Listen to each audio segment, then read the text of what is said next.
Little Nemo and the Nightmare Friends. No, Wait, so this isn't Fiends. based off of the NES game? No, It's it is based not. off of the Winsor McCay comic from the 1910s. Yes, the literally 100-year-old comics, and this is an excellent part to start. So thank you for asking, so to speak. But yes, no, it's not based off of the Capcom game. It's its own thing, and with that in mind, the gameplay is more based on other items, like for instance, the seminal Capcom hit Demon's Crest, which I am now playing. Huh. Oh, I see. Yes. So, Let's get this started by introducing what we're talking about. How many days I got left on this thing? And by the way, one of the designers, and also Talking Time guy, Adrian, is in the group chat on Twitch. Oh, Hey, Sandoval, what's up? Somebody actually replied to him and tell him it's okay. And also, if he offers anything cool as far as information goes, you go ahead and mention that. That seems important. Okay, now Beat has immediately offended him, which, okay. The stream is Sandoval going knows what I'm about. as well Beat as has beat it all over the chat, so... Alright. So, Demon's Crest, which I mean, I would hope he knows what I'm about. Otherwise, I would feel just dreadful. It's like he has now left the chat in anger. Yeah, Has he? I don't think so, but I not don't that know. we're aware of. But yeah, this has 15 days to go. It's a little more than halfway to its $70,000 goal. Yes. Uh, That's some walking around money, but I might kick in a few bucks. I Yeah. can kick in a few bucks. Highly recommended. I mean, it is. It looks like, I mean, Oh shit! Other devs might be coming in too. I Oh, guess Lord. we could invite them onto Oh, the call so they could talk about stuff. I mean, that would be And, I'd fun. like to point out how well that the animation samples that they have capture the actual look of McKay's old comics, which are gorgeous and very interesting and worth going to seek out, because they're all in the public domain, because the man died in 1935. Yes. Yeah, I think we covered last week that he himself might be in the public domain. He himself is not quite there yet. It's like the current number puts him, the person, just outside the public domain. But almost all of his work, if not all of it, would go in public domain. It's very, very early, some incredibly early, animation. With, you can tell how old this is because one of these is called Winsor McCay, the famous cartoonist of the NY Herald and his moving comics. Oh my god. It's just one of those things that's oh, that's incredible. And you could just watch these on Wikipedia. Moving comics. It's incredible. They're moving comics. The future is now. Yeah, no, my understanding is Winsor McCay was one of the big guys of extremely early animation, which I guess would include movie Yeah. comics. Little Nemo in general, very early, very influential. Winsor McCay himself did a lot of work in a lot of different things. He definitely had a style. Because I think after Little Nemo and Slumberland, he also did In the Land of Wonderful Dreams. I feel like you're going back to that well there, buddy. Yeah, apparently that was literally Little Nemo, but without the name. Little Nemo retitled when McCay moved to Hearst Papers. Oh, that makes But sense. yeah. But yeah, just a I lot believe of that was Caliscrub. Hey, Caliscrub, what's up? Now we have to wait 20 minutes for him to inevitably remember what a microphone is. yeah. We have For a the style record, here. as you can probably at least hear right now, no, we're not doing Xenogears this week. We're talking about Little Nemo. And things that are influencing the new game, currently on Kickstarter. Yes. And for those of you watching this who maybe haven't ever watched the stream, normally we're doing Xenogears. Or some Yeah, other no, JRPG that Gogglebop has complex feelings about. Yes. Hey, this work? Hello? Yeah, it's Yeah, that worked. Hey. Yeah, this isn't Xenogears. No, it's not Yeah, Xenogears this at is all. Demon's Crest, which is an avowed influence on the. Actually, it's Little Nemo the Dream Master. Yeah. No. Pretty sure. This could be a Nightmare Fiend. You don't know. Yeah, exactly. I mean, Little Demon's Nemo the Crest- Dream Master is also like the Capcom game was also fascinating because it's like based off of a movie that was in production hell for years. Yes, and Never get made. I swear I've seen ads for like the VHS of it. it came It did out get made. eventually. It was just in hell. Like it was a giant, like it was a huge problem for essentially everyone involved. And that was also I- something that like came out looking like good. I mean, that's Oh, it's a very gorgeous film. It's not the most interesting film, but it's very pretty to look at. yeah. Well, I feel like it has that problem that a lot of, in a manner of speaking, dream logic things have, wherein it might not. It might be. It's hard to tell a gorgeous. narrative with that Yes. kind of thing. Exactly. Like it kind of comes together, but it kind of doesn't, and like it's definitely that kind of thing. Wait, No. Wait, or what? you're talking about the movie Hello? right now? Hi, by the way, this is. By the way, hi, this is Adrian. Oh, hi. Hello. How's it going, everybody? Good day. Just And welcome. fine. We were actually briefly talking about the TMS film. Yeah. I No, was going to say. I thought so. I was going to say a lot of And I- cuss words as I do, but I won't now because, But like, good day. you know, Quiet. I'm for you. Adults are in the stream. But yeah, what were you gonna say? No, we scared him away immediately. Pretty sure it was directed at Adrian. Oh, sorry. Yeah. No, go ahead. I had to turn the sound off on the mute the Oh, Twitch yeah, stream. You always got to mute. Yeah, Oh, you that's always what got to they- Twitch stream. So- That's what the A stands That's the way for. it goes. No, A stands for Adrian. yes, that's a story. I'm not going to get into that story right now. But what was the question? There was something directed at me. No, it was just to ask you to proceed since you got interrupted. Oh no, I was just gonna say that you were talking about the movie, and I don't have much else to say that you didn't already say. Gorgeous movie. That's kind of all over the place. Yeah. It was made over like a really long period of time. It involved TMS, which means that it was very, very well produced. Right. But I think almost everyone involved took a huge bath on it, so there's a reason it's basically never going to show up again. I mean, Who's if the you were- one guy who made like the Arabian Nights inspired movie and literally would still be working on it in his kitchen You're if they'd let him? thinking of the thing you're thinking of is Thief and the Cobbler. I forget his Yes, that's the name. one, Richard yes. Williams, I think. I believe so, yeah. But no, this is not that case. This was made by like a lot of. This was like a, I want to say Japan American co-production in some fashion. It was just like a lot of different people kind of I think had opinions about what it should be, and then like the people working on it kind of got pulled over into other projects for a long period, and Yeah. it's kind of just a mess. if you were someone who worked in animation during the period of 1975 to 1986, 1987, you probably touched this film. Like Chuck Jones worked on it at one point.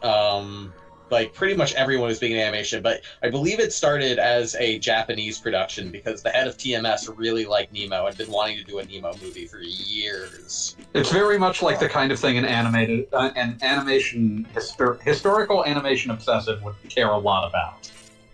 Right, yeah, absolutely. But essentially what you're saying is right. Like, it was touched by a lot of different hands that all had different ideas of what they wanted to do with it, and there was no cohesive voice. And again, having just been in production from, like, I imagine that the movie that they thought of in, like, 1974 when the production started is a Probably very different barely movie. resembled what came out. Right, exactly, Oh, yeah. exactly. hmm But Chris would probably know about it. Chris Totten, who's leading the project, he's on his way. He said that he has to clean up. He's Oh, jumping excellent. the streets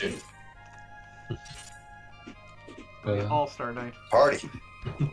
But yeah, I was really impressed just looking at the like sample animations that are on the Kickstarter page. I was Yeah, it's a lot. Yeah, it's really good, and that's a lot of Chris, but also a lot of Chris's students who have also been helping with the game. oh, I'd imagine. Yeah, but Chris is responsible for a good deal of what you see on that site. Yeah, it's really smooth, but it really kind of captures the character of McKay's old comics, which is not an aesthetic you see that often anymore. Right, exactly. Yeah, and he's the Winsor McKay expert. Like prior, I had always wanted to do a Nemo game since I got into game development. But he's the one who, like, after having seen the movie and played the old game, like, found out about Winsor McKay. Decided to go digging through, like, what are these based on? Right, exactly. And he's also a architecture nerd too, and architecture is a really big part of that comic as well. Yeah. Mm-hmm. But I'll let him talk more about that when. I mean, he's going to be in the chat at least, but. But yeah, I mean, so I'm where's to understand. Demon's Crown come into play? Demon's Crest. So, yeah, so the game that we're working on, one, it can't be the Dream Master game because that's still owned by Capcom. But that being said, so when we were approaching this, we wanted to do a game where you could switch characters and things, but we also wanted you to be able to explore Slumberland. It's very much an adventure like that, right? Because that's how the comics are kind of like an episodic adventure. So making it more of a Metroidvania style, or at least like open non-linear exploration platformer made the most sense. And another game that we'll be seeing, I believe we're going to be seeing a little bit later on, I know it was mentioned before, Little Samson, where you get to like switch your characters back and forth, right? So the idea yeah, so you get characters, they have different abilities which let you explore more of the world. And the more that we have been playing with that idea, the more we realize it makes the structure resemble Demon's Crest. It also sort of sounds like Euphoria. Yeah, a little bit. I've only played a little bit of Euphoria, so I don't have as much background on that. But yeah, like we were all big Demon's Crest fans, and like it kind of just like started naturally resembling Demon's Crest the more we were working on the game. So we've been throwing that one out there a lot lately. I mean, we'll see. Again, it's all pretty early, so we'll see what ends up happening in the end. But like one of our developers, Ben, really wants to do a world map where you get to fly around on the bed. Oh, that's cute. Yeah. So if we do that, that'll look a lot like the Demon's Crest world map. Finally, a bed in Mode 7. I was about to say, bring them Are these all remakes of classic games or something? Or I'm not in the loop at all. Not so much yet. Well, if you go to littlenemogame.com. Yeah. littlenemogame.com, you get all the information you need. No, but yeah, no remakes, just a lot of homages, or or just our inspirations, because we are all people of a certain age who played certain games growing up. Littlenemo.com. This domain is for sale. Just like an actual game. Other thing. Does McCabe have like any like known survivors? Or like existing families, I guess. Yeah, that's a question. That's a question for Chris. I know we've talked a little bit about the estate. So there isn't a McKay estate. I don't know. I mean, I know it's public domain, which is good because God bless the public domain. It beats being the Doyle estate at this stage, but right. Yeah, exactly. No, it's not the Doyle estate. I know we talked a little bit about it before, and Chris has just said that like the Winsor McKay estate, whatever that is now, is not very litigious, unlike the Doyle estate, unlike the Edward Rice Burroughs estate. Oh, the Burroughs estate. Like, just all these ones that have, like, these really, like, influenced so many people, but have, no modern footprint, in part because the people behind the people who own the estate are just really, like, we have to get money where we can, so we're going to be really litigious about anything that might be violating anything. Mm-hmm. That's never cool. No, it is not. Yeah, it's a shame because it kind of cuts you off from a cultural legacy. Pretty much, yeah. Yeah. So basically, because they got too greedy, they ended up getting way less than they could have. It's just one of those things, like, they wouldn't get anything from, like, just admitting something to be essentially in the public domain, but, I mean, like, they might have gotten something for some of these aspects that are still technically under copyright. Supposedly, Mickey's going to public domain very soon. I'm excited for that. Probably about 3 or 4 years. Right, like a small portion of Mickey, but yeah. Yeah, like A tiny portion the of most earliest of Mickey. Like Disney, even if they allowed that to go through, would still be probably in a pretty good position to claim that just about anything you did with Mickey was technically violating a later cartoon. Yeah, exactly. It's like what was established as Mickey. Yeah. Was the Steamboat Willie version of Mickey ever in a Kingdom Heart? Yes. Yes, Exactly. he is in Kingdom 2. Hearts. Mm-hmm. Oh, but they've made new cartoons with that style of Mickey, so that even wouldn't fly. Like you'd be able to do it, but you would have to successfully prove that nothing you had done could be traced to the new ones, which would make them dangerous.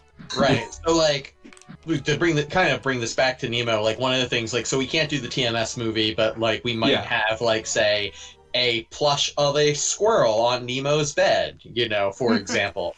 That would be really hard to do with Steamboat Willie, right? To because there's such a dearth of Mickey content out there that would be very easy for Disney to point to be like, no, you took it from this. Yeah, there's so much Mickey content. They could say, even if you had never seen it in your life, you would have to prove that you had that there was no correlation or influence. And that's basically impossible. Yeah, it's good luck on regarding that. It's even more dangerous because if you looked at actionable Little Nemo content, it would just be make sure that nothing looks like anything in the TMS film, and you'd probably be fine. Yeah. But with Mickey, it's you're playing with fire because there's almost assuredly some Mickey thing you've never even fucking seen. Mm-hmm. Yeah, which might be. That's a lot of eyes. A lot of eyes you're fighting. This was actually one of the hardest bosses. Dreams and nightmares, both full of eyeballs. Something about the. This one recently. I played this game fairly recently. Obvious, I guess, for research. But yeah, this boss gives me trouble for some reason. It doesn't look that difficult, looking at it, but the eyes are just all so small and they can move around in such a way. And Firebrand, it's just way more difficult than it looks because the movement is so weird and awkward. And at this point in the game, Firebrand has one fireball that flies straight, and you can't shoot another one after it's on the screen. Yeah, you're just doomed. Got sub Mega Man level precision.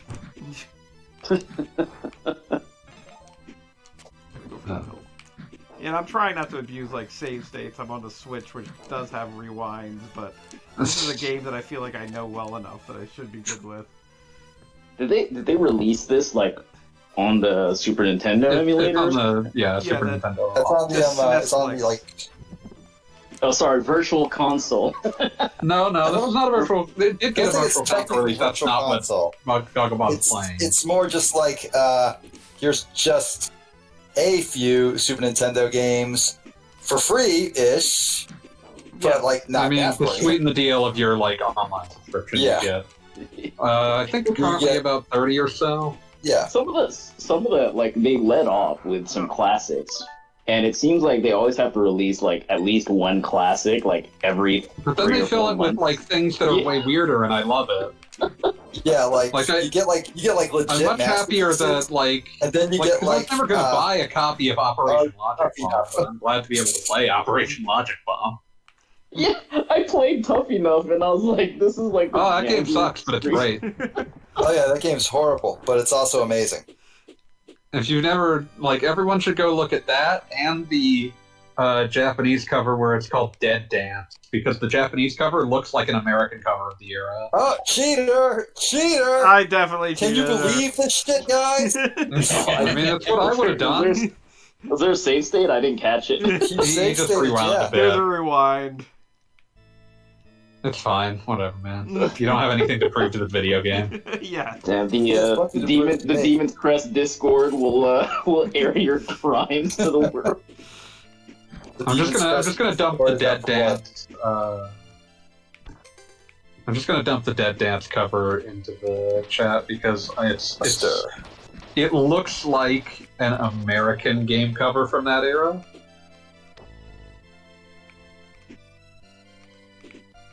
That is a fantastic box. I like that box. That man looks like he's about to try out for Power Rangers. Exactly. Let me take a look at this. Let me take a break from trying to prepare dinner. I love that Firebrand's primary method of interaction with anything in the background is a headbutt. I'm very sad that Nemo will probably not be doing it. No headbutts at least yet. As of yet. As of yet. Yeah, with Is that gonna be like a Kickstarter stretch Yeah, make goal? that a stretch goal. Stretch goal.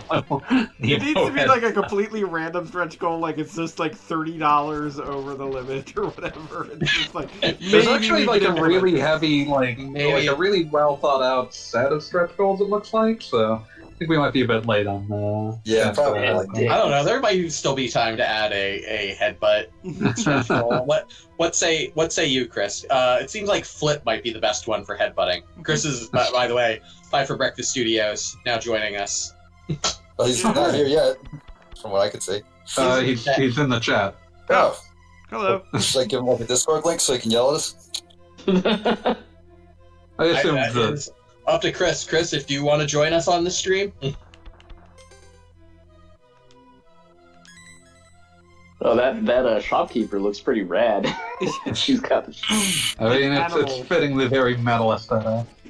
What seems potentially headbutt friendly. Yes. Oh, yeah, I would say so. Since we've got two Captain, I want to say Captain Nemo. Since we've got two Little Nemo devs on the stream, I will just state this for posterity, and I think I've already seen that this is going to be taken care of, but just a heads up, if I have to pause every time I have to switch between characters, I'm going to, like, find you, no. and I'm going to, like, there's going to be words. Imagine how much better Demon's Crest would be if you could just hit L and R to swap for It him. would just be amazing.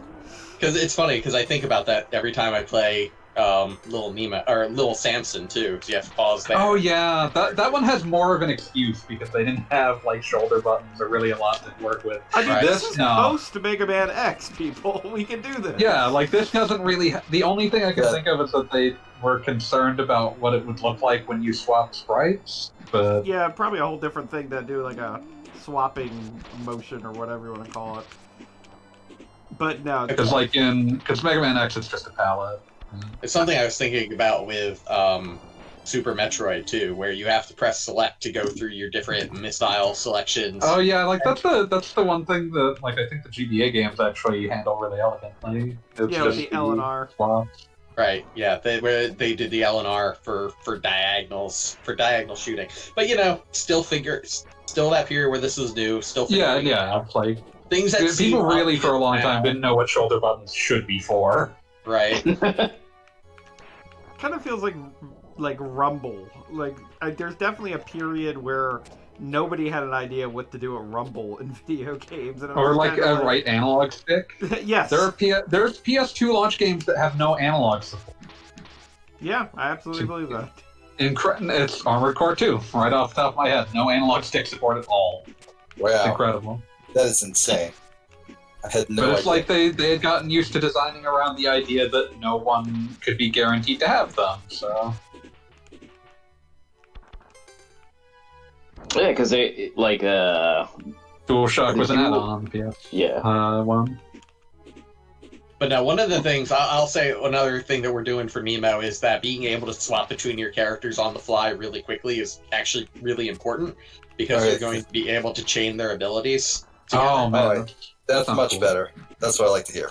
Yes, significant I improvement.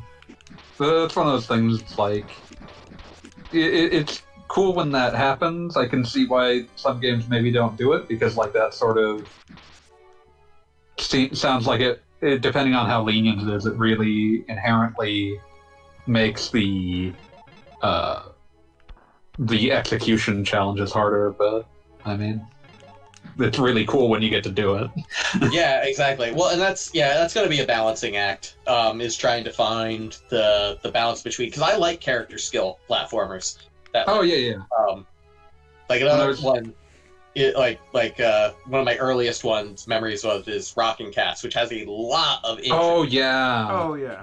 controls and such, and so we want to make it so that you're probably not going to need to switch between all 4 characters at once at any point to beat the game. Like, I'm thinking that'll probably be no more than like switch from Nemo to. But to get like those last few pickups, maybe. Yeah, the last few pickups, speed running, challenge runs, etc., Nice. etc. All right. It sort of reminds me of when a Metroidvania style game I can think of that has like really some high execution challenges would be like Ori, which kind of got me in trouble actually the first time I played it because I was really enamored of the ability you got where you can sort of like ricochet yourself off of enemy shots or like certain environmental things, and I threw myself someplace I ought not to be, and it was a huge pain to get back. So that's one of the other balancing acts of that kind of execution-heavy thing being added to an exploratory game. Now, also one issue when you can rapidly switch is that I will personally stand there for 5 minutes just rapidly switching between every character and then taking a step and then rapidly switching between every character. I mean, yeah, that's just LR, That's making LR. your own fun. It's like, how quickly can I do this? Oh boy. Now I can be 4 different people at once.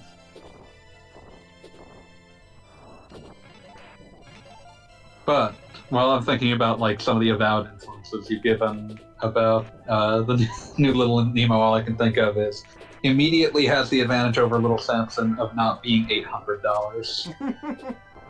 Let's hope it stays that way. only. Wait, is Little Samson also based on any sort of animated property? Is it based on the biblical figure of Samson? No. No, I mean, no, it vaguely? is not. However, I will say that I did own it as a kid, and it's partially because my mom bought it thinking that it was a Bible game. Finally, a Bible game. Listen, you had 2 options. You might have gotten that, or you might have gotten Bible Adventures. You got. She did rent Bible Adventures. There was a rental place you could rent it from. Oh man. I did get that as a rental. That's, Is it as terrible as rumors would have you believe? Oh yeah. I'll say there is an interesting. The Bible Adventures one is not as bad as some of the other ones because they do some interesting things, but like there's like a game there. there's something of a game there, right? There's the Noah's Ark game, which is kind of like a open world collectathon where you have to like collect all the animals. And they're all kind of built on this like Super Mario 2 idea. Yeah, Of like right. lifting things. Right. Yeah. There are interesting ideas in that one that definitely would not make you think of the kind of quality that most of the Wisdom Tree games Compared to like Sunday Fun Day or something. Right. Oh. Now I that don't think was I've ever one that heard I of Sunday wanted to Fun play. Day. Sunday Fun Day is like mostly a very boring platformer, except you're on a skateboard the entire time. Also, it's also a direct conversion Yep. of one of their earlier games from before they found Jesus, where the entire appeal was by level 4 you could almost see your main character's girlfriend's boobs. Almost. Yeah, and then it got turned by different unlicensed developers into like an unrelated porn game. So Oh, so it's that one was called Miss Peach World. You'll never guess. Wow. I mean, they They were kind of cruising for illegal bruising with that one, but I don't think Nintendo ever noticed it existed. I think at the time she was probably known as Miss Toadstool. In Japan, she was still Peach. Right. I mean, yeah, but like, wait, was it released in Japan? I mean, as much as it was released anywhere. Let's see.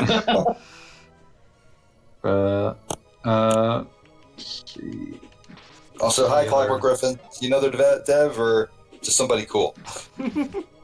But, I'm not sure if Clockwork Griffin may have came from our Discord or not. I think they might have, because All right, neat. I think I remember them on. We do development streams on Saturdays for backers. Oh, nice. They can like see the game in process.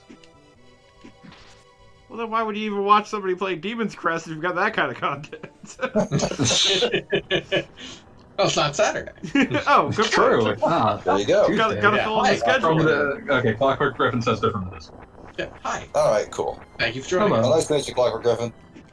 Good day, and welcome to a burning forest filled with demons. The forest is And clearly more not on Sunday fire. fun day discussion than you can shake a stick at. Oh yeah, we got all the Noah's Sunday Ark fun day 3D. hits. Which you can get, and I tell my. So I also. Still legal to get. Offsite Book did a great book on the making of Bible Adventures. Oh, I should read that. So I also teach video game history, and I love to tell my students about the Noah's Ark 3D game, and that they can still buy that on Steam if they really want to. Yeah. That's a beautiful, beautiful thing. There weren't a lot of buyers on the licensing the Wolfenstein engine and assets, but Wisdom Tree was one of them. Wisdom Tree saw opportunity. If there was one thing they were good at. Yeah, I mean, there's reason to believe that the entire concept was just Nintendo less likely to want to get into the hot water of suing a Christian game developer. Right, right. Exactly. and I'll say also, kind of speaking from experience, kind of coming from that world a little bit, that was a game that I remember at Christian bookstores seeing new. Yeah, because that was where they sold it. Right, and it was actually, as a kid, really intriguing because it had that giant box because they had, it came with another cartridge to get around the security, and I say that with quotations on the Super Nintendo because it's really just two plastic gray tabs. It still had to come with, a shell to put the cartridge into to get around that. Your own private Super Game Genie. Yeah, basically, but that made it kind of look appealing, even though I have played that game now, and it is not. Wait. So did they not have a license for proper? Oh, none of them SNES did. They did not have the Nintendo seal of quality. Nintendo probably wouldn't have allowed them just on the basis that they were inherently religiously based to begin with. Yeah, they went but both their adult games and their Christian games were both kind of outside of Nintendo's quality, maintenance, or whatever you want to call it.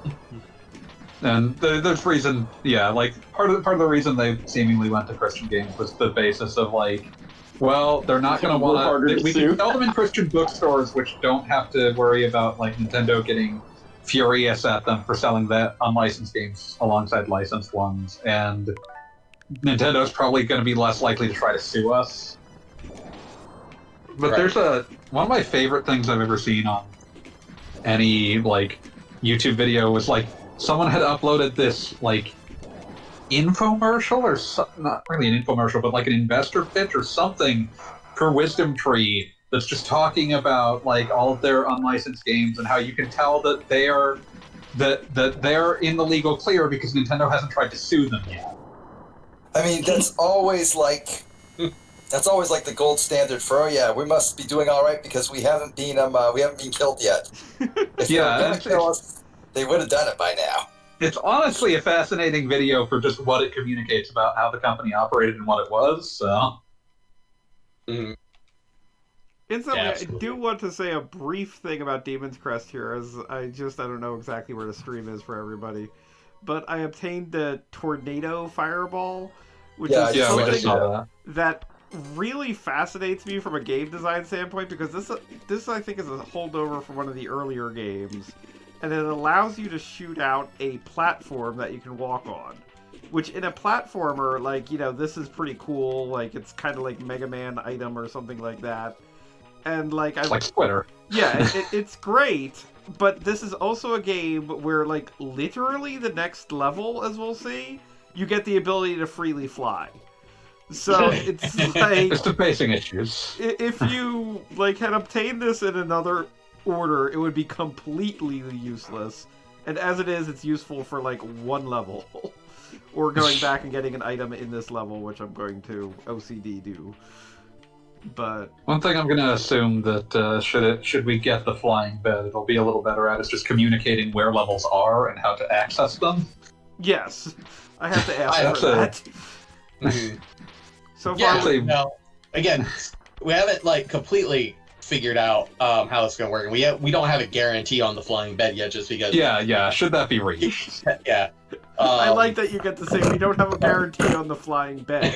I mean, a bed will probably fly in the game. It's just a matter of whether it gets to be a map. Right. Yeah. We're in negotiations with the flying bed. But I'll try and make sure that it's pretty clear what level you go to when. I mean, the structure that we have been talking about, I'm pretty sure we've talked about this on like the backer updates and the little like recordings that we do each week. But like one of the things that we want to do is make sure that like you'll go through the game linearly, and then the game will kind of open up. So we'll have like a good idea, which is kind of what the Shantae games do too. Yeah. And they're pretty good at communicating, you know, where you need to go when. So, and I want to do that. The challenge for me is that I like to see games where it's done organically, right? Where it doesn't feel like, okay, I'm going to level 5, even if level 5 is one I've already explored, right? I want like players to kind of like feel like they're exploring themselves, right? And make it feel a little bit more organic. But the challenge with that is running into things like this, where like where we said that like this ability is only good for one level now. So, and if you miss it, it's not even good for that. Yeah. So I don't want players to like feel frustrated and get lost and things. But I also like that feeling of I figured this out for myself and it wasn't explicitly told to me. So again, balancing act. So I'm hoping to hit it. Yeah, no, I do have to say one of my favorite things that I almost like miss as an adult who plays video games, who generally has, I won't say I like always look at a fact, but in general I feel like I have a video game eye at this point. I miss like swooping down into like every pixel of the map screen and hoping to find some random, like, even if it's just like in Link's Adventure, the clearing where there's the king's grave, even though it's like it does have a point, I just love that there's like that on the map and it's like, oh, here it is. It's just like a thing to find amongst everything else. And like I said, I feel like I kind of miss that now as an adult because like nobody produces a video game where there's like one stupid pixel where it's like, hey, come out and hang out here. But I think it feels like that's a possibility in Demon's Crest, which even though it kind of isn't, but... And like there are good games now that are good at like hopefully recapturing that feeling. I think Hollow Knight does that really well, which is a game that you can beat in 5 hours. But if you like really want to like get into it and get the true ending and all that, it's more of a 40 to 60 hour game. So they have like hidden things in different nooks and crannies. I think there's the true ending, and then there's the DLC true ending, which I did not go out of my way to get because it requires you to basically finish all the challenge tracks from the DLC. I was like, oh. Right. Yeah, I didn't do that. I didn't do that either. Because it's a big boss rush section. I mean, it's better than most boss rushes because it gives you really cool tools to be able to like learn the bosses. Like in that DLC, there's a room with statues of all the bosses, and you can just fight an individual boss as many times as you want. Yeah. And it's cool. I haven't done it, but I think it's really cool that it gives you those tools. But even the original final boss, like I was pulling my hair out before I finally got the true ending. I don't know if my reactions are worse in my old age or what. But yeah, it's like, but also it kind of reminds me of this game, because this game is also where it's like, I remember when I first played this game, which I'm not going to lie, wasn't actually, like, it was only a few years ago. I'm only a recent fan of this game. Oh, wow. It's a really late Super Nintendo game. Yeah, I didn't play it when it was new. I have to say, this is one of the games that I got when I was a kid, and I haven't played this game, I think, for like 4 years now, and this is all muscle memory. I played this game so much. Oh, it's awesome. A part of my soul. But even in my 30s, like I played this game and I got the first ending that you get, and I was like, that's it. That was the game. Because like this game is also like that, where you can get an ending in like 2 hours. But that's you'll get the ending you deserve. Right. I'm gonna say it's the ending that makes you feel bad. Right. Yeah, this is like, what, 94, 95? I feel like it's a relatively late Super Nintendo game when people were starting to pay less attention. Yeah, and I feel like, I don't know if it's like legitimate or, because I've only ever seen it mentioned and then referenced in Nintendo Power, but I have heard that somehow this game had negative sales at one point. which seems Oh, wow. I don't know how that impossible. works. Exactly. I mean, this was the last Demon's Crest game. So I had the Game Boy game, the first one, the Gargoyle's Quest. I had that one. I mean, what happened is obviously they took away Firebrand's jaunty little walk, and then I think I just realized what happened. This game came out in November of '94. It basically got car crashed by Donkey Kong Country. Oh, yeah, that'll do it. I thought you figured out how it got negative sales. No, I'm not willing to believe until I hear something else about it. I mean, there might be the possibility, complete with Donkey Kong Country, of somehow there were more people who returned it than bought it. Like, no, I want that. I stole this and I returned it anyway. Give me Donkey Kong Country.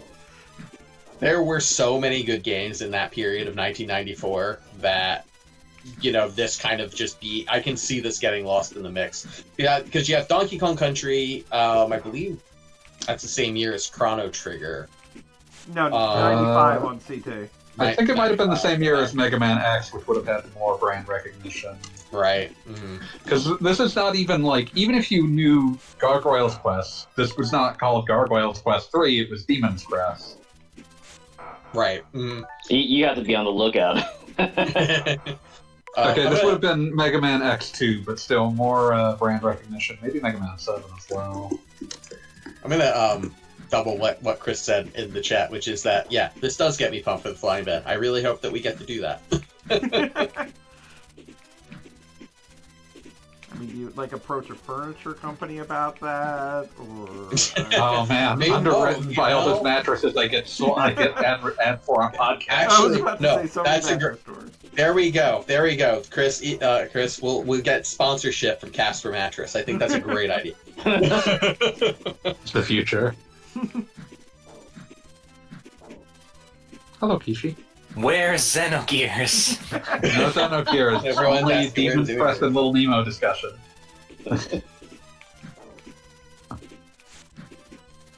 I didn't catch the answer to my question.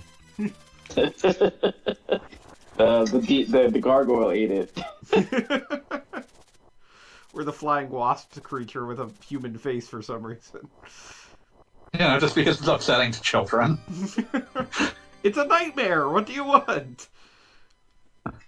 It's Little a dark Nemo fantasy. Adventures the Nightmare Lands. Oh yes, and here's the claw that allows you to climb up walls, which is a complete false advertisement. It basically allows you to shoot goo so you can climb spikes. You can climb Microsoft Skype. Yes. Do you need to climb spikes when you can fly? You were about to be able to fly, but I think you need to climb Skypes in order to get there. Gotta want it. This game does have some power-ups that are just kind of inherited from the first two games that don't really serve any purpose anymore. Yes. Yeah, we were discussing the tornado platforms that are, almost wholly useless. Yeah. Those made a lot more sense when you had a limited flight in year 2. Oh, that too. Yeah, this is the first and only, since it was the last, where you have the unlimited horizontal flight. From the beginning. I mean, I guess somebody played Kirby and was like, well, this isn't so bad. We can still make this brutally hard. I mean, I do have to say this is a weird thing that I feel like a lot of modern platformers or 2D action games kind of take for granted. It used to be when you could fly in one of these games, it was the most amazing thing in the world. That's where the P-Wing being amazing comes from in my mind. And then later games it was oh yeah, there's a flying power-up, don't worry about it. Yeah, speaking of which, I haven't gotten what is it? Super Mario, the one that comes with Bowser's Fury. 3D World. Yeah. Recommended. I hear it's good.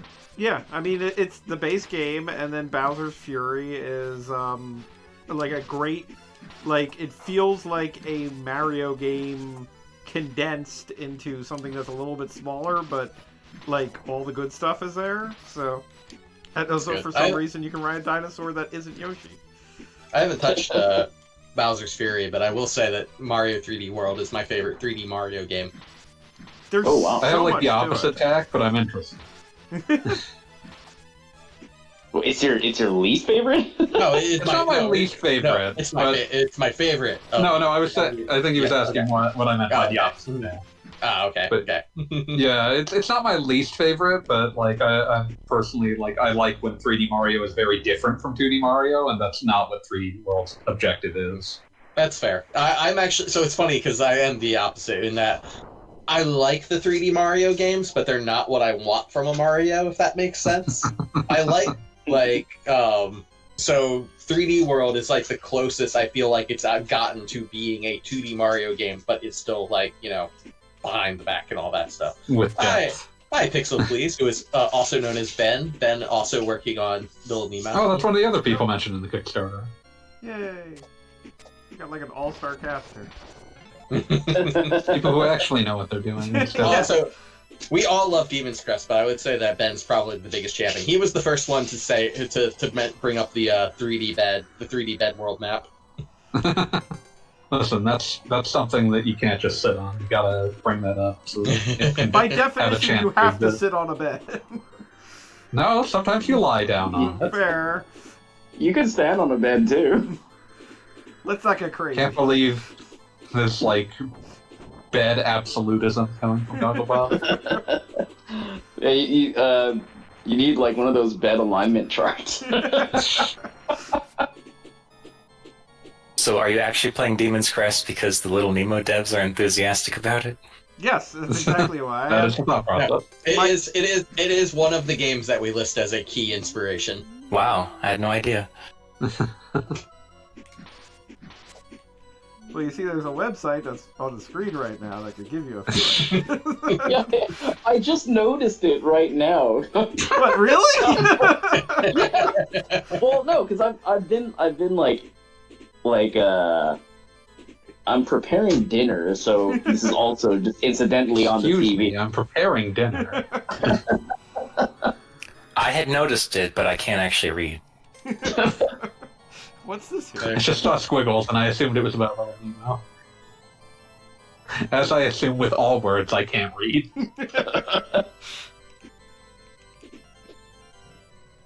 I missed a thing. Yeah, nice atmosphere, that big moon. Yep, it says right here. The game plays like Shantae or Demon's Crest, with a splash of Little Samson. Wow. Listen, We the will world be needs more splashing that lickle. later. The world Little needs more Samson. lickle. If he cut his hair, he gets all weak and shit. No, he's got a bell now. It's weird. Well, Samson is a very weird game, especially for one that is not based on a property or anything. You play that game and it does feel like there's some anime tie-in you missed, but no. It wouldn't surprise me if they kind of wanted there to be one. Yeah, I mean, that's true. does anybody know the history of that game? Like, was the It intention? was made by former Capcom developers. That's really all I know is it's made by former Capcom developers, and the project lead / director of that studio was the creator of the original Mega Man. Yeah. Oh, jeez. And you definitely feel the Mega Man. Hey, I'm back all the playing time. it. There's a whole boss in Little Samson that is straight up ripped from Mega Man 2. Mm-hmm. Which he had legitimate claim to it. I'll post them in the Discord. It better not be Boo Beam Trap, because I'm going to be upset with that. No, it's not that one. I'll post the Mega Man boss first, and then I'll post the Little Samson boss, and see if you can tell see the... if you can see the difference. We will be playing I'm Little excited. Samson later, so don't worry if you can't see this. Yeah, I don't think that the developer of Little Samson Tucket ever saw much success, so... Just Disappointing. left to be incredibly expensive nowadays. The main pixel artist on Little Samson went over to another small developer called Ukiyote and worked on games like Hook and Todd McFarlane's Spawn. Oh, that's weird. Just because of Which is really nice pixel art for games that don't terribly deserve it, but... That's probably why. Like, Little Samson's some of the best pixel art on the NES, like, straight up. Well, that was one of the, like, really end... Right. releases. Like, we're talking about Demon's Crest here, which was obviously kind of like middle to end. Because, I mean, there was definitely still the... Because if this came out in 94... There was 1995 that still had. Yeah, and even 1996 as far as some pretty, like, wow, look at this is the end of the generation type stuff. It's more just that there was just, like, a huge tail off in how much they were selling on stage. Yes. But for some reason, and also likely price and time frame, but I always associate Little Samson with Panic Restaurant, which also has some interesting NES art. For the record, Little Samson was a November 92 NES game. Wow, 92. Which means about a year and a half before there stopped being NES games in an official capacity. Wario's Woods. Wario's Woods, and in Japan, Adventure Island 4. Oh, yeah. Which is Kishi, I'm Metroidvania. studying these two gifts really hard, and I want to say the second one's Mega Man. You got it. Knew it. Yeah. Knew it. I love how metal the second one is. Yeah. The second one is ridiculously metal. And I don't know if we'll get that far, because that boss is pretty late in Little Samson, but, like, you also fight it on three square platforms, just like the Mega Man boss. Yeah. In context, it's unmistakable. Oh yeah, I as a kid, I completely called that, not knowing the Capcom connection It's like, at this all. is oddly familiar. Well, I was also I wasn't good at action games as a kid, and the dragon boss in Mega Man 2 always stood out because that was my stopping point in Mega Man 2 as a kid. I couldn't. I guess the game's That's over where the now. game just ends for you. Right. I always remember the Shovel Knight devs making their list of like top 10 good-looking NES games, and they said Little Samson, and they pointed out this is a real NES game, but if we made Shovel Knight have graphics like this, people would say this doesn't look like NES graphics. Right. It's not what people associate. Yeah, it doesn't. It doesn't evoke the NES. I think NES Batman is about as good looking as you can get before people start saying, "Yeah, is this really NES?" Batman, but not Return of the Joker. Not Return of the Joker. That's too complex looking. I kind of want there to be a Samson game based on the biblical Samson now. I mean, it would mostly be. I mean, what would that even be? Like, he was basically invincible. It'd just be a character action game. Yeah, I guess. I mean, It's just Devil May Cry, except that your primary weapon is the jawbone of an ass. The jawbone of a donkey. I've slain 1,000 men.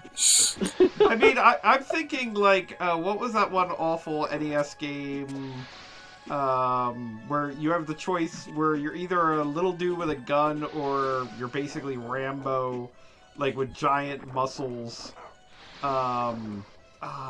I played it. It was No on the earthly FTC. idea what you're talking about. God, I'm going to have to pause the game to look this up. Where you fight a skeleton at one point. I know this is not narrowing it down. Oh, yeah, and you fight a skeleton. Damn it. It has a really weird name. Gosh, one moment. I don't know this one. Okay, everybody hold no on idea. while I pause the stream and look up the name of this game that I'm describing really poorly. Just imagine, like, I'm back to just thinking about, like, Devil May Cry knockoff Samson, and I'm just imagining, like, what a stinger looks like when you're holding a jawbone instead of a sword. Amagon. A gun. Sounds familiar, but I have no idea what it is or why Amagon, it which is. is a game where most of the time you're kind of a loser with a gun, and the gun barely does any damage, but then you get a power-up, and then you become this, like, super muscle dude who can, like, punch I think that's everything. Space Ace. Well, that too. I think that's the Delta Beast. Okay, I do remember. No, you're always a buff dude. I remember the box art. I don't think I've ever actually played this game. Yeah, no, it's terrible, but its big thing is the way you switch, and I feel like they could just do a Samson game like that, wherein you're constantly switching between having hair and not. And when not, you're just useless, and then you turn into super buff Samson. And maybe you get a jawbone, it's cool. I'm just looking at if they're respecting the canon, he would always have hair until the very end. At which point he would like it ends with a QTE. Kind of underwhelming. Yeah, it ends with him like tied up, and then he just like prays for the ability to kill like 1,000 people. Which incidentally, does anybody remember the way it's framed? The way it's framed in the actual text is much more. Samson's just like, "Hey God," and God's like, "Hey Samson." Samson's like, "Hey, this kind of sucks," and God's like, "Yeah, well, that's what you get." And Samson's like, "But there's a lot of guys here." God's like, "I'm listening. Wouldn't it be cool if I killed all of them at once?" And God's like, yeah, that'd be pretty dope. I'm looking at this Amagon box art, and I kind of hate it. Just Play because, the game like, we've got and you'll hate it more. Well, because we've got like this character who's just like we've got the tiny Rambo child, but then we've got like the really buff version of him behind him that still has the exact same like face, but it's just stacked on top of like some crude children's drawing of Arnold Schwarzenegger circa 1985. And it's just really unsettling looking. Grappler Baki. That's literally my sole takeaway from Grappler Baki. I know, that's probably as much Baki's as anything. face did not fit his body. I'm really appreciating this enemy's like innovative strategy of throwing its own head at you. I mean, it might not be its head. Like, I think it's supposed to be like a parasite creature, wherein the little crab dude is like the boss of the big whatever dude. Oh, like Master Blaster. Yes, exactly. It kind of, it's funny. Yeah, it could either be like, what's the word I'm looking for? Like a sidekick or a kid. Or its kid, but like when it detaches, I don't see any eyes on this thing. I don't see any other head-like apparatus. So I don't know. I think it's a decap attack situation. Oh man, Chuck D. Head rides again. A decap attack. Chuck D. Head cannot be stopped. I'm a fan of that word. Decap Attack, I love Decap Attack's like weird journey to becoming Decap Attack along the lines of having been like 3 other games beforehand. That sounds right. Is that an actual game? Is that a name of a game? Yeah, it's an actual game. It is a Sega. I know literally nothing about it. Like I thought you just made up a cool word on the spot. No, it's a game. I only That was played the part of the marketing. It's one of those like kind of Euro platformers where you have to collect a lot of things before you can beat the level, and I'm not. That's pretty much where my relationship with the Cap Attack ends. It's this weird thing where it was like they kept sort of iterating on this game and reskinning it because it's also Psycho Fox and it's also Kid Cool, and in Japan it was like Magical Hat. Magical hat. That's the most appropriate one. Yeah, Because I probably. mean, decap attack with the whole, decap attack factor always struck me as like vaguely singular, and like this is a memorable thing that is happening. I mean, Decap Attack is like the last version of that game. It finally reached its true form. But yeah, they just it's some Vic Tokai thing that they just sort of kept like, well, we can still squeeze something out of this by releasing it on something else. We don't have to keep coming up with new ideas. We can just call the game something different. Because, like, the children bought Kid Cool. They will buy anything. Yeah, you'll buy it. You'll buy anything. So I'm looking at these Amagon pictures, or whatever however the heck it's pronounced, and the first screenshot is of Amagon fighting a Flatwoods monster. That's kind of metal. Yeah, that's the final boss too. Just that the is Flatwoods monster. Just the Flatwoods monster. Yeah, that is a very weird. That's a pretty weird reference to see, like in 1991 or whatever this was released. My brain has been suddenly and completely destroyed by the claim that the Wikipedia article about Kid Cool makes that it's based off of a child actor famous for impersonating a baseball player. Oh yeah, it's Say like a which celebrity one? tie-in in Japan. That sounds like So there something. is an actual Kid Cool. There was an actual Kid Cool child. I don't know how to square that knowledge with my life as I know it. We all have to come to grips with the fact that there was a kid cool and it was none of us. I won't believe it until I see evidence of the NFT. Yeah. No. This is a happy place where we do not discuss such things. This is like I'm appreciating the grotesque art direction on this boss, and a lot of this is surprisingly disgusting given what they had to work with. I didn't have time to bring it up, but the eyeball boss, when it would shoot its laser, its pupil would spread apart and open up. It was really subtle, but it was so gross. That's fantastic. Is it a pupil, or I always got the impression that it was kind of like a weird false eye situation where it looks like a giant eyeball, but it's actually a mouth? I mean, it could be that. Either way, it's gross. It's kind of spitting at you, was always my thinking. It's just Space Ripper stingy eyes. I'm also gonna half bring this back to Nemo, and this thing reminds me of the cheese monster in the other Winsor McKay comic, Nightmare of Rarebit, the Rarebit, or whatever it's called, Rarebit Fiend. I gotta look it up. I think Rarebit's in there somewhere. I know literally nothing about the Little Nemo comics, but something tells me there's at least some opportunity in there for full-on horror. Oh no, definitely, and the comic before Little Nemo is called Dream that Winsor McKay did was called Dream of the Rarebit Fiend, and it's basically the adult version of Little Nemo with adults having nightmares. And yeah, there's one with a guy getting covered in melted cheese, and that's what this boss reminds me of. That is a very specific nightmare. I'm not sure how to. Don't really have a category for that one. Say this boss sort of makes me think of something you'd see in maybe one of the Splatterhouse bosses. Yeah. Specifically, the final boss of Splatterhouse 1. Yeah. Yeah, very close to that.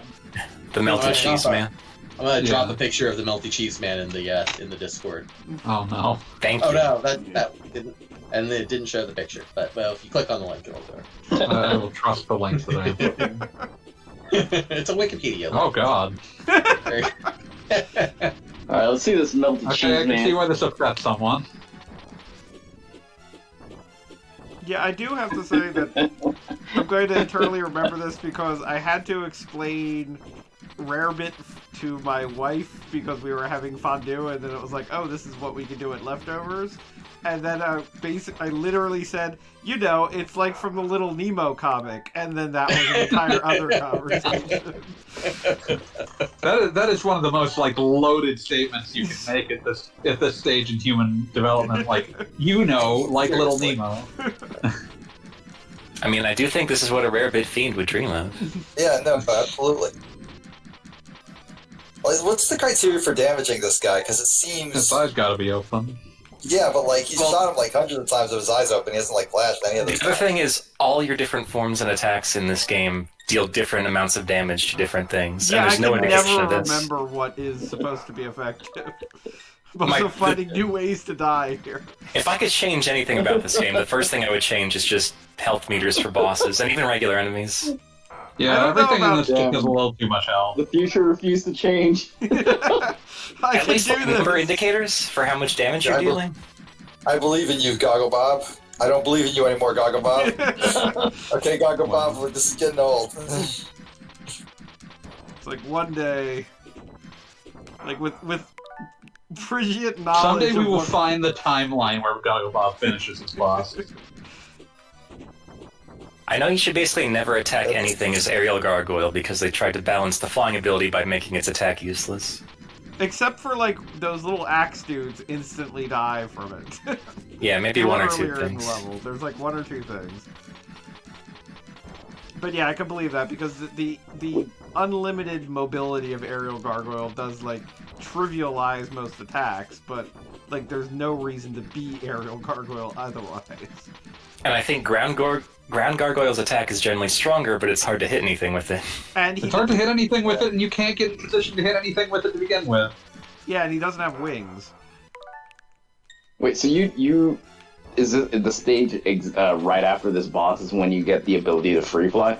Oh no, I actually already have. Oh, no, he already can. I haven't even noticed. You were making dinner. You also note on the screen it says support littlenemogame.com. There we go. Oh shit! It's Breakman. Breakman is on chat. Yeah. Someone mentioned that like 10 minutes ago. Yeah, Yes. that's why Breakman responded by saying hi. I am still making dinner. Listen, I've always been making dinner.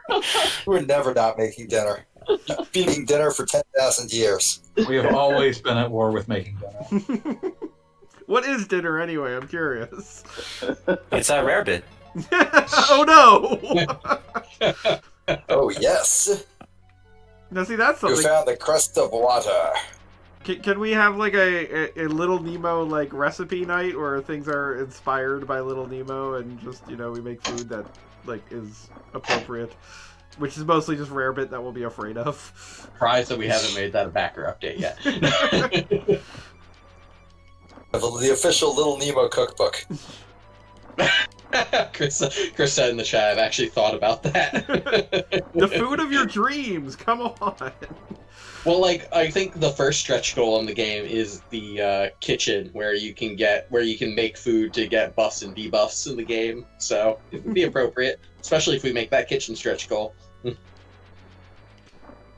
Now, with the idea of the kitchen stretch goal in mind, Yeah. do you have the what's the word I'm looking for? Impulse to do the Final Fantasy 15 route and just make it super realistic food in the gorgeous animated game. I mean, the food in Final Fantasy 15 looks so good. no, is there? I mean, just do the Vanillaware thing, which Oh, also no. is just like really. Oh yeah, I just played. I played 13 Sentinels a couple months ago, and yeah, they do that really well too. Yeah, I'm like trying to think now. Was there a Nemo comic where McKay drew food? I'm trying to think if it was ever like if he ever drew. Gotta keep it elaborate respectful food to the artistic canon. Yeah, the thing with Vanillaware food is it doesn't get as like with Final Fantasy 15 food, you get those close-ups. Oh man, best part of that game. The game made me hungry so many times. I think I got like a quarter of the way through it, but I did cook a lot of meals. And I that loved is it. the I need game to they play it decided to again. promote instant ramen with. It's like, no thank you, I'm going back to the behemoth steak. I mean, the best thing about that is like how bored the voice actors sound while doing it. It's incredible. I thought the one character sounds like genuinely excited, but like crazily excited. Like, No, Like they're all taking a different kind of like, can you believe that we're doing this? I've come up with a new recipe. I'm like, oh, every time made me so excited. I want to see Think of what I'm gonna get to see now. Chris does not believe there is a Nemo comic with food, so that's going to be the next challenge. Is like, how would Winsor McKay have drawn really detailed food? I refuse to believe that Winsor McKay did not once make Little Nemo while like incredibly hungry. And it's just like, Well, I mean, I guess that's the joke of the comic, right? And the joke of Rarebit Fiend, both of them. That like, oh, I shouldn't have eaten that, whatever. right? Yeah, The eating has always occurred in the past. There's some good shots of cookies in the movie. There is It's some true, but the movie's off limits. We can't. Yeah, can't yeah, let it be. And I Wait. don't remember if you ever see the pie, but there is. What a did you lot say, of talk FBN? about pie. The movie's off limits. Well, no one's gonna care about the cookies. You don't know You that. say that. We could probably get away with pie and cookies. I mean, I'm pretty sure cookies are public domain like ideas. Disney has now Listen, I'm copyrighted just saying. cookies. You never want to put things to chance. By the way, who named these Kickstarter tiers? It was a combination of people. Okay. But there was Who do I whole- blame?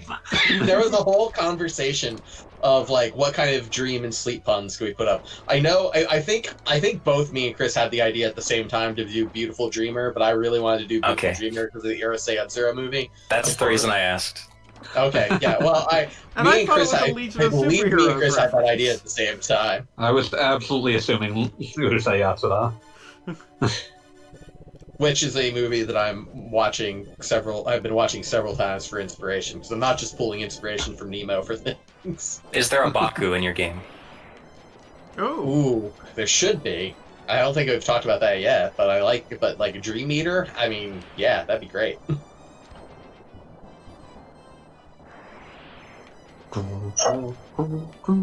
Guys, I think I'm gonna tap out early tonight. Good luck with the rest of the stream. See you, B. Good night, P. Have a good night.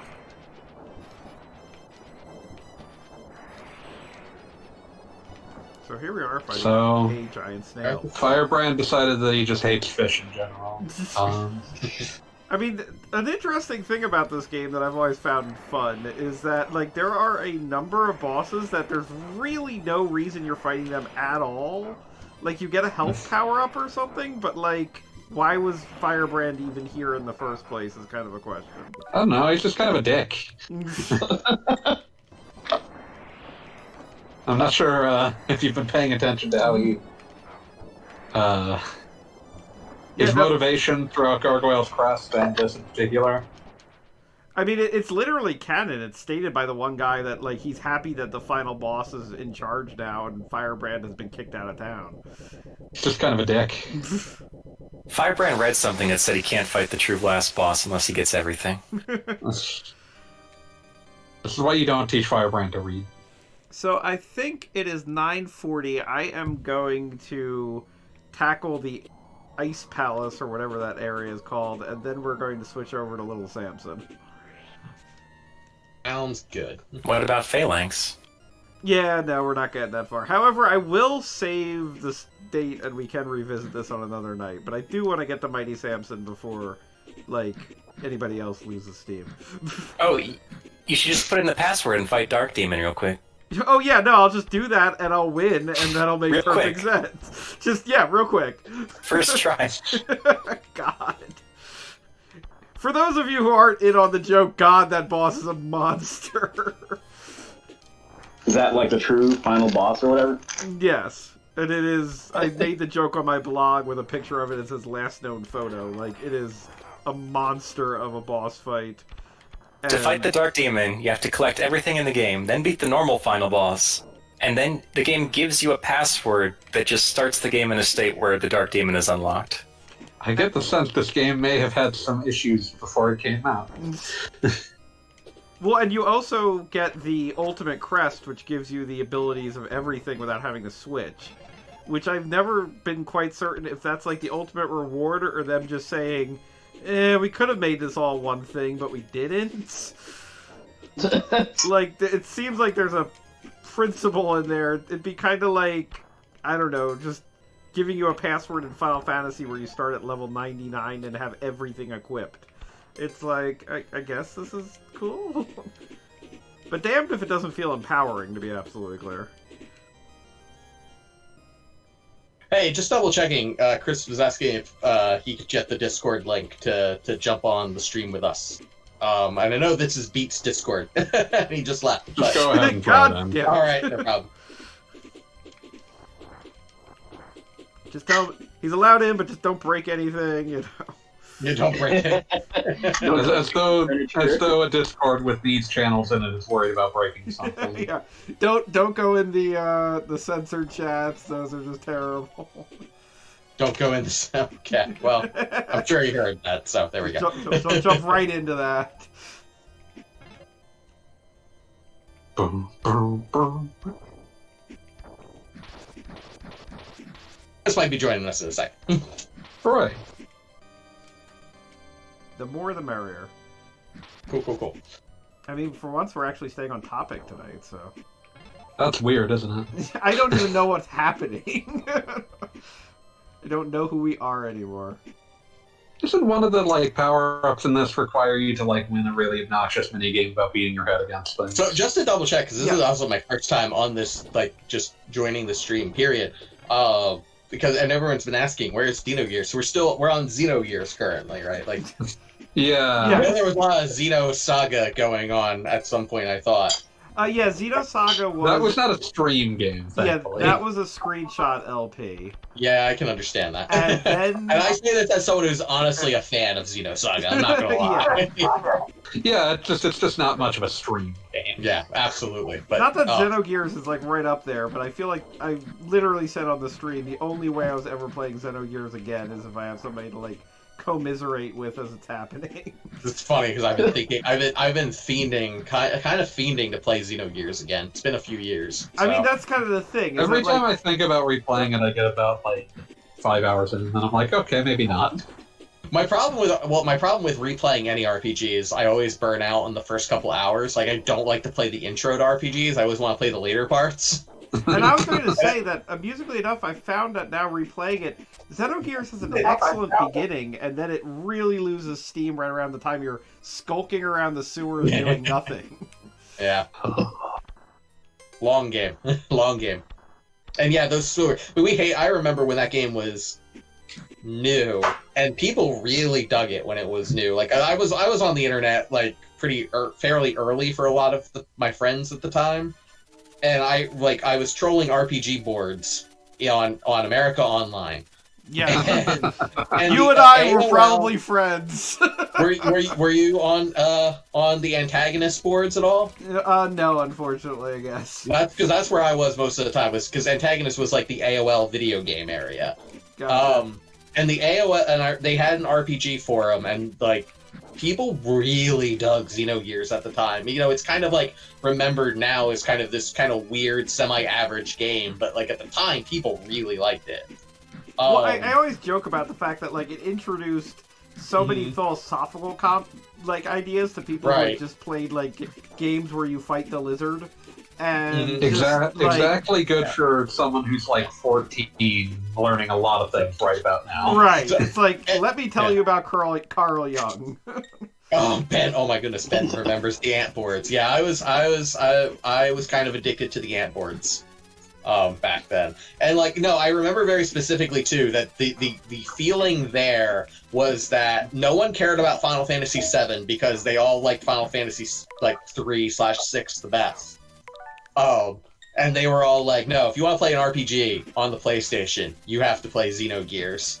So I have to imagine we were all like 14 at the time.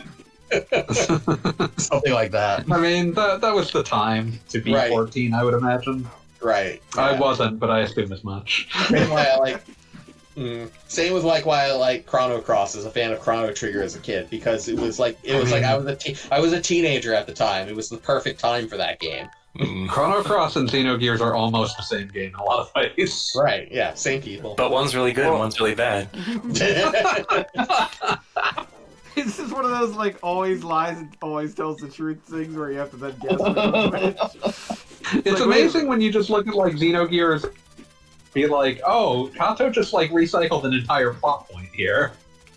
And, like, not even like a generic one, but like the save points are reporting back to the villain bit. It's just like that's kind of too specific to do in two games that were released like a year apart. I feel like there were a series of games on the PlayStation 1 and the PlayStation 2 where your save point was like important to the plot, and it never happened before, and then they kind of gave up on it ever happening again.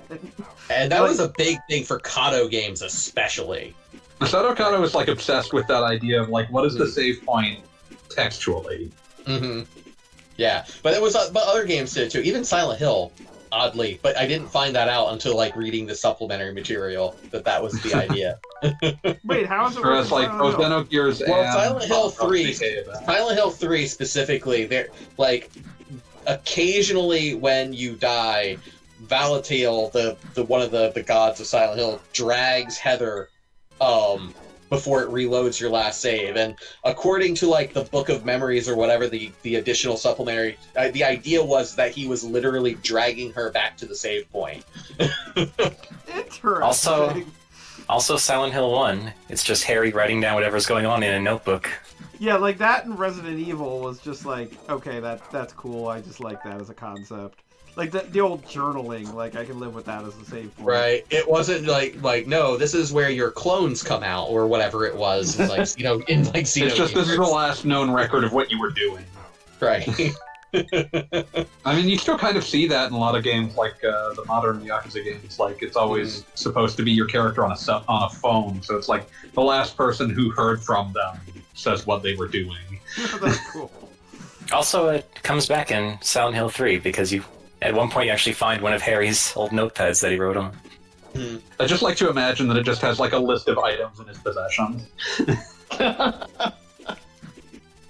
First aid kit, bullets 10, small pistol.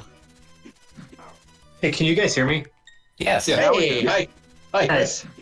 There's no reverb or anything? Nah, nothing. Okay, because my headphone jack's not working. Hello!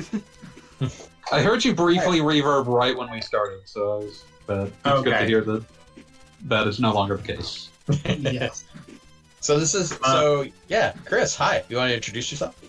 Hi, I'm Chris Totten. I am creative director on the Little Nemo and the Nightmare Fiends game, and doing a lot of the art and animation so far, and really enjoying the Demon's Crest stream. How do you feel about Bob's performance right now?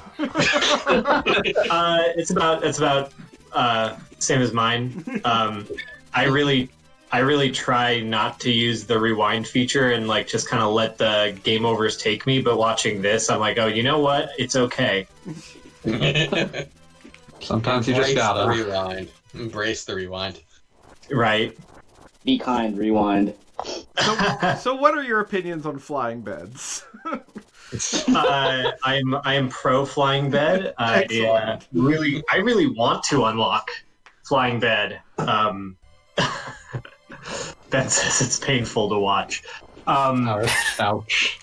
Fair. Yeah, Ouch. no, I imagine that Ben has this game pretty well memorized. Oh yeah.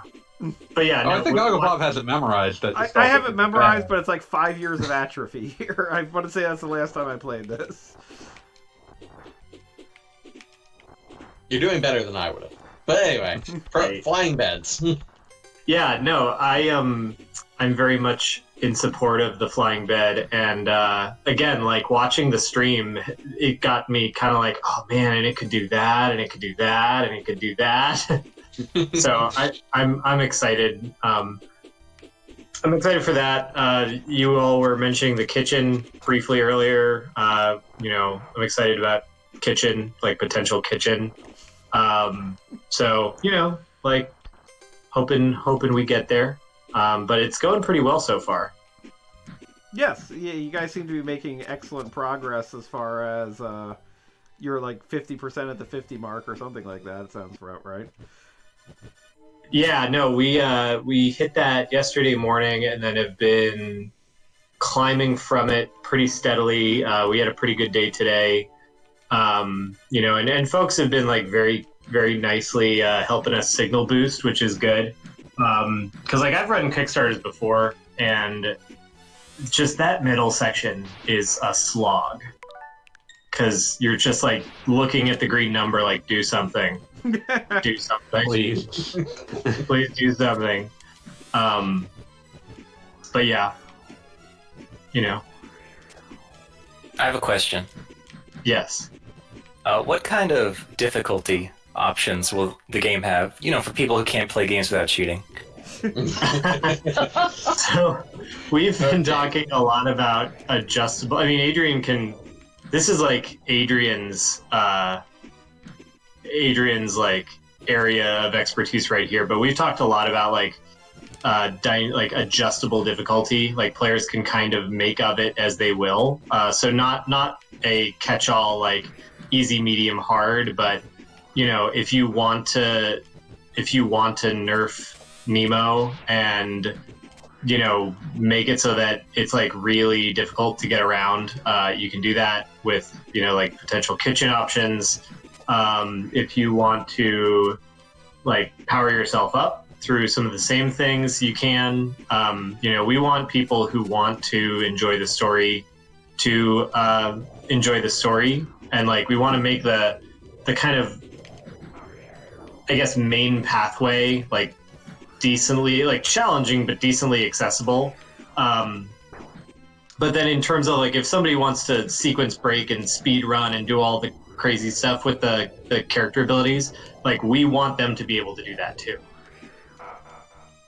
Yeah, I've been calling it scalable difficulty, and that's like a big important thing to me. That's a lot of the philosophy behind the kitchen, which is just being able to like buff and debuff Nemo as you kind of see fit to create kind of the challenge that you want. But you know, I'm also really open to like accessibility options and things too. If you really just want to kind of get through it and see the story and don't want to like miss out on content, because we are talking about things like what if there's like super challenges that you can get certain items to be able to like see certain content that you wouldn't have been able to before. But you know, I don't want to lock anything away from anyone who also wants to see that. So like, let's put it this way: I have a 7-year-old, a 4-year-old, and a 20-month-old, and not that our 20-month-old is going to be like playing that much of it. But you know, my 7-year-old was like, "Oh well, you're not going to make the game too hard, are you?" Because like, you know, she's not playing stuff like this yet. So you know, yeah, kids should be able to see the nice dream world and enjoy the characters and the animation and the art and all that other stuff without feeling like it's kicking their butts. You know, but at the same time, like, I want somebody who's a speedrunner and is looking for really high level play to also, you know, feel like there's something in there for them. So, you know, again, that's just really important to me. Certainly. We were talking earlier about the like having the stopping point at Mega Man for me as a kid, and that just meant I didn't beat Mega Man. I don't necessarily want that either. And in addition to kids, some of the fans of the original comic, you know, they're going on like 110. Exactly. Yeah. You know, men tend to slow down at that age. Yeah. No, they just they I don't know, they're pretty hardcore. I will say it's been really surprising with the Discord, because we have our Nemo community Discord, to see how many hardcore fans there actually are of this comic. Oh yeah, like there was a person that got on and was like, "So you're having Gertie the dinosaur, right?" And so Gertie the dinosaur is this cartoon from 1914 made by the guy who made Little Nemo, and it's actually like one of the cartoons that inspired Walt Disney to become a cartoonist, and like we were just like, oh, I guess we gotta put Gertie in there, and we were already talking about it, but it was like, oh, people are watching this. Oh yeah, that seems like the great thing. Whenever they're all about it. Whenever you make something that's based on something kind of obscure, you'll be hearing about it from the world's biggest fan. And also from all the NES fans, because wow. Oh man, yeah. Oh yeah. I'm sure there are a lot of people for whom Little Nemo was first and foremost an NES game. That's what it was for me. I mean, I knew there was a comic, and I know a lot more about the comic having joined this project than I did before that. But for me, for the longest time, it was a game. I didn't even see the movie until I started this project. I knew the movie was a thing, but I hadn't watched it. I do have to say that I found the movie somewhere around, I want to say 2005, in a $5 Big Lots bin. And like it was kind of like, oh, they made a movie based on that Nintendo game. Right. No. Oh gosh. Yeah, no, I remember. The timeline is weird. Go ahead, Chris. Sorry. Oh, I was just gonna say, like, I remember, you know, I was introduced to it through the NES game. I actually, like, for some reason, I remember like seeing it on the rental shelf. It wasn't just like, oh yeah, I remember getting it. It was like, oh wait, I remember seeing this specific box and being like, that's a cool looking game and it's a Capcom game. Let's get it.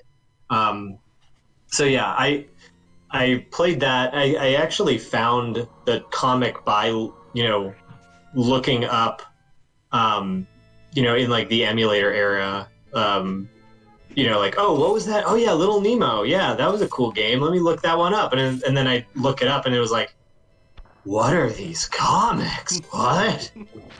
Because they are gorgeous, and like the layouts are gorgeous. So I became a fan. But yeah, like what you were saying with if it exists, somebody is a super fan of it, and no matter how obscure, you know, because like my day job is teaching at a university. So I'm an academic. So like that's actually kind of my comfort zone of being like, very specific fans, except these fans have turned their fandom into like their professional career for their entire lives. I got that.